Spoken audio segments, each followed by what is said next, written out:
कोटा में बच्चों की खुदकुशी का सिलसिला रुक नहीं रहा है। शायद ही ऐसा कोई महीना हो जब कोटा में बच्चे सुसाइड ना कर रहे हों। सवाल है कि आखिर बच्चे अपनी जान क्यों दे रहे हैं? क्या उन पर ज्यादा पैसे खर्च होने का दबाव और असफलता का डर हावी हो रहा है? अगर हां, तो फिर इसके लिए क्या करने की दरकार है? इसके लिए कोचिंग संचालक कितने जिम्मेदार हैं? क्या कोचिंग संचालकों की मनमानी भी एक सबसे बड़ी वजह है? क्या अभिभावक बच्चों पर बेवजह इंजीनियरिंग और डॉक्टर बनने का दबाव दे रहे हैं, जिसकी वजह से बच्चे हताशा में अपनी जान दे रहे हैं? ये ऐसे सवाल हैं जिन पर हम सभी को सोचने की जरूरत है, खासकर उन जिम्मेदारों को जिन पर शिक्षा को पारदर्शी बनाने का दारोमदार है। इस बारे में एक अभिभावक के नाते आप क्या सोचते हैं? आप ये बता सकते हैं। और साथ ही साथ आपकी टीवी स्क्रीन पर नंबर भी लगातार फ्लैश हो रहा है और उस नंबर के जरिए आप हमारे साथ जुड़ सकते हैं। आप हमें मैसेज भी कर सकते हैं, व्हाट्सएप के जरिए आप हमारे साथ जुड़ सकते हैं, आप मैसेज कर सकते हैं, आप इस कार्यक्रम के साथ जुड़ सकते हैं। आप एक बतौर अगर एक अभिभावक होने के नाते आप बताना चाहते हैं, आप क्या कहना चाहते हैं, आपकी राय इस पर क्या है? क्योंकि कोचिंग बिल को लेकर के जो दाखिले की उम्र सीमा है, उस पर आपकी क्या राय है? क्या कम उम्र के बच्चों को भी कोचिंग में दाखिला मिलना चाहिए? आखिर कोटा में खुदकुशी के जो मामले हैं लगातार क्यों सामने आ रहे हैं, इसके पीछे वजह क्या आपको नजर आती है? इसको लेकर के आप हमारे साथ जुड़ सकते हैं, आप बता सकते हैं, आपकी राय इस पर आप दे सकते हैं। आप फोन लाइंस खुली हुई हैं, आप बिना देरी किए आप जल्दी से हमारे साथ जुड़ सकते हैं। लेकिन इस बीच हमारे संवाददाता कोटा से शाकिर अली हमारे साथ जुड़ गए हैं। शाकिर, क्या पूरा अभी तक मामला सामने आया है? क्या इस पर अभी तक नजर बनाई गई है? हालांकि ये भी बताया गया कि कमरे में एंटी हैंगिंग डिवाइस था, लेकिन उसके बावजूद भी जो छात्र था उसने सुसाइड कर ली।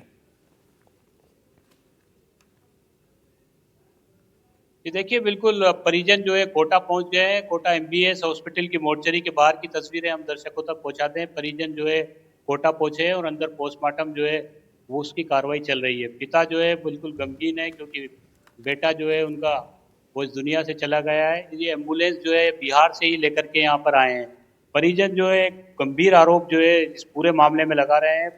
जो मृतक स्टूडेंट है उसके चाचा मेरे साथ मौजूद हैं, इन्हीं से बात करते हैं। जी, क्या लग रहा है आपको? आप जिस तरह का पूरा घटनाक्रम हुआ है, आप कह रहे हैं कि कोचिंग संस्थानों की मनमानी हुई। जी हाँ, कोचिंग संस्थानों की मनमानी का आरोप मैं इसलिए लगा रहा हूँ कि जिस तरह से शिक्षा को सरलीकरण किया गया है, उस हिसाब से कोचिंग वाले सरलीकरण नहीं रहने दे रहे हैं।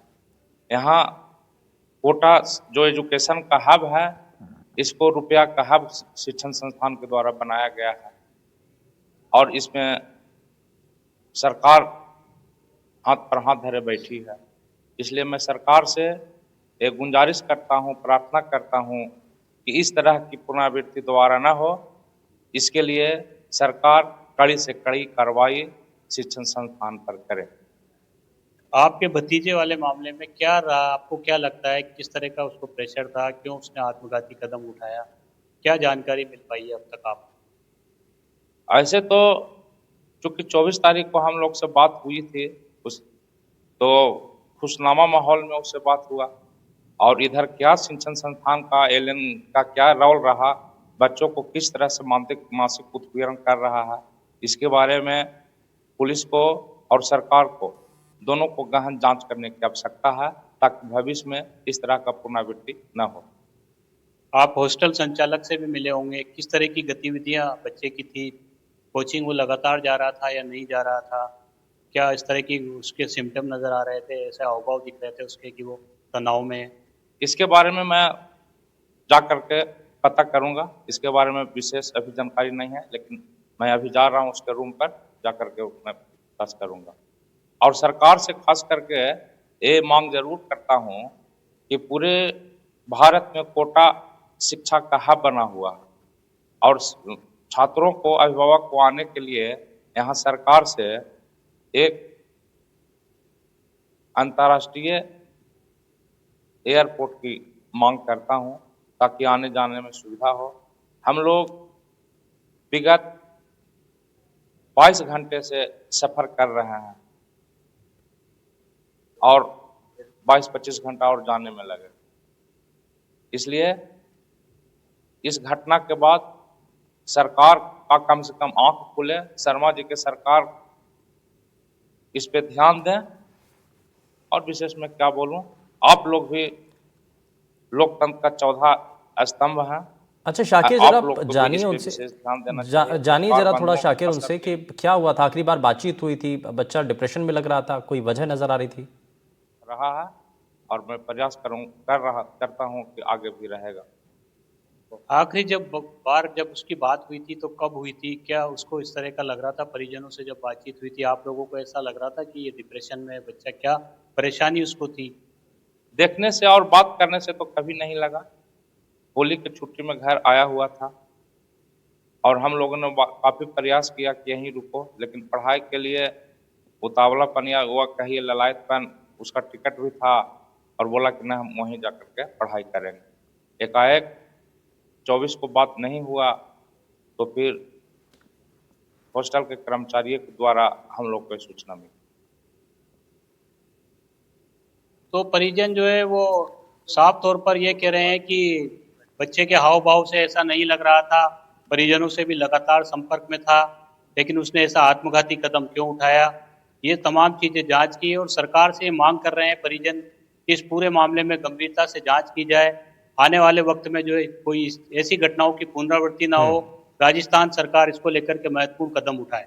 जी। और शाकिर इसलिए भी बड़ा महत्वपूर्ण हो जाता है कि लगातार कोटा के अंदर जब सुसाइड के केस सामने आ रहे हैं, न सिर्फ कोटा में बल्कि राजस्थान और देश भर के अलग अलग हिस्सों से जब सुसाइड के केसेस आ रहे हैं, तो एक खास करके बात राजस्थान के जो बच्चे हैं उनके लिए भी कि भाई बिल लाना कितना ज़रूरी है, कोचिंग बिल से कितना समाधान होगा, इस पर परिवार के लोग क्या कह रहे हैं। और हम जब आप भी बात कर रहे हैं लोगों से, जब बच्चों से बात कर रहे हैं, पेरेंट्स से बात कर रहे हैं, उनका इस पर क्या कहना है? क्योंकि जो केसेस आ रहे हैं वो बहुत चिंताजनक है।